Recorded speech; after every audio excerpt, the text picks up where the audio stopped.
Hello! We have a treat for you today. We have guest puzzle partners. For this week's video, we're switching it up and going micro with this 150-piece puzzle titled Bookcase, created by Nick Hanslick in 1996. In our last video, we worked on a puzzle that had 513 pieces. That puzzle, although it had a relatively tame piece count, is approximately 4 times the size of this puzzle. When complete, this puzzle will measure 4 inches in width and 6 inches in height. Each piece is about 1 centimeter wide, which is about the size of my fingernail. As such, not much packaging is required. The pieces are kept tidy in a test tube. This reinforced the scientific feel as we were truly running an experiment and tested the following hypotheses.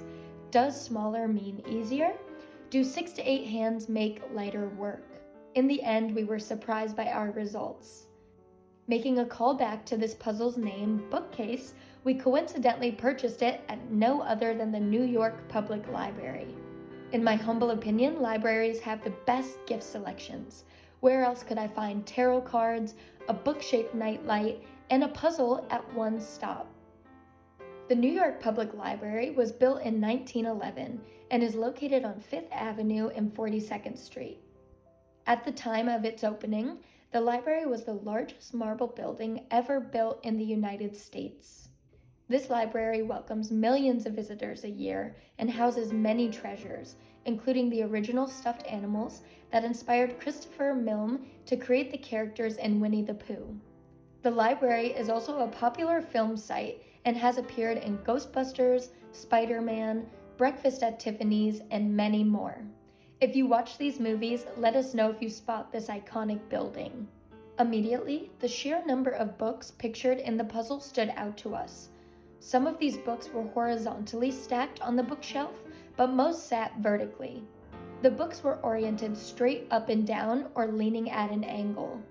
There were only a few landmarks to work off of, including 2 cats, a picture frame, a flower vase, a globe, a lamp, a chalice, and a trophy. With this observation, we knew it was going to be important to work by color, more specifically repeating color patterns, in order to place the books on the correct shelf. We started with the border as this is a place of comfort and habit.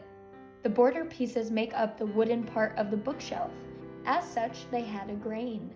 We found that horizontal edges had a perpendicular grain and vertical edges had a parallel grain.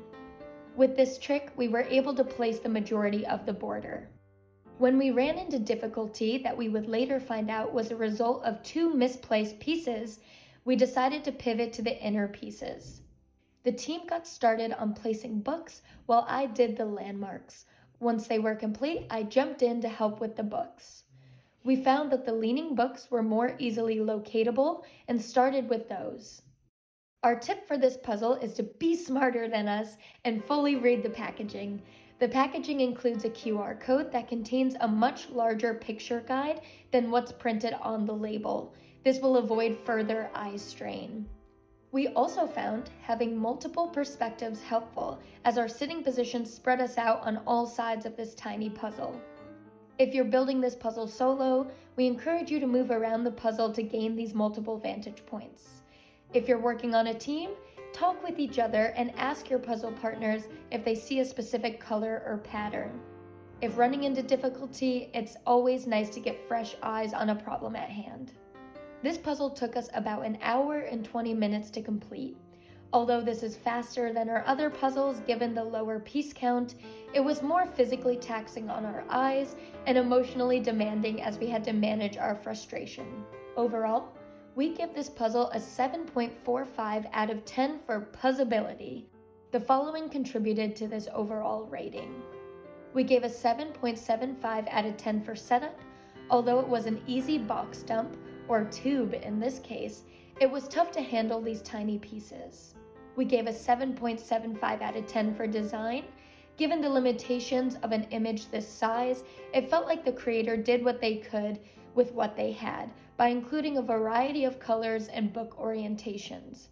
We also think the cats were a nice touch. If this puzzle was larger, we would have loved to see classic book titles printed on the spines. We gave a 6.85 out of 10 for piece fit. When in the correct position, the pieces fit loosely together or just well enough to know they were in the correct place. If you put a piece in the wrong place, it was difficult to separate. In closing thoughts, this was a more challenging puzzle that isn't necessarily accessible for all puzzlers, depending on their age, attention span, and general dexterity. If you try this puzzle, we'd love to hear your thoughts. We'd also love to know what other puzzles you're working on and which ones we should try next. Happy puzzling!